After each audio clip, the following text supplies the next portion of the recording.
Knowing more about how a learning brain works allows us to reevaluate our approaches to teaching and studying. As we know, studying is just as important, if not more so, than attending classes. However, thanks to neuroscience, we now know that not all study strategies are equal and that some are counterproductive, even though they have been used for generations. To guide you, here are 3 mistakes to avoid while studying. The first mistake is to rely on repetition rather than reactivation. In the brain, all learning results from the repeated activation of neurons related to the targeted learning. However, rereading the lesson is not the best way to activate your neurons.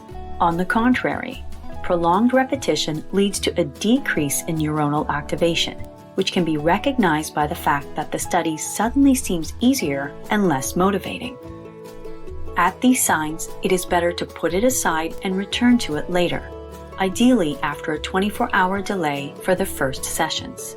One of the most effective ways to stimulate neural activation is to practice memory retrieval, which consists of searching in one's head for learned information that is not yet consolidated. A second mistake is to neglect feedback.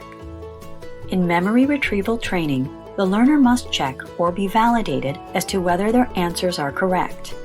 This feedback step is crucial for learning, not only because it sends a signal to the brain that helps encode the response, but also because it allows the response to be corrected if it is wrong, preventing the unfortunate encoding of errors.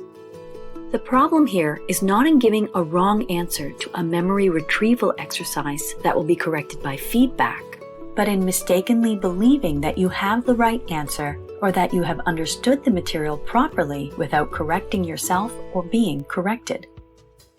A third mistake is to stop studying as soon as our performance is satisfactory. It is common to declare mission accomplished and stop studying as soon as we feel we have mastered the learning material. However, continuing to learn beyond a satisfactory performance is a winning strategy. This is called overlearning. Although this recommendation may seem contradictory to the first error presented, it is not. While the first error was about the ease that one eventually feels within a single study session, this is about mastery that comes after several well-spaced sessions. Overlearning not only strengthens the neural connections related to the intended learning so that the knowledge is less likely to be forgotten, but also allows for deeper learning. Therefore, when mastering a subject, it makes sense to push the studying further while stopping when the approach no longer challenges us.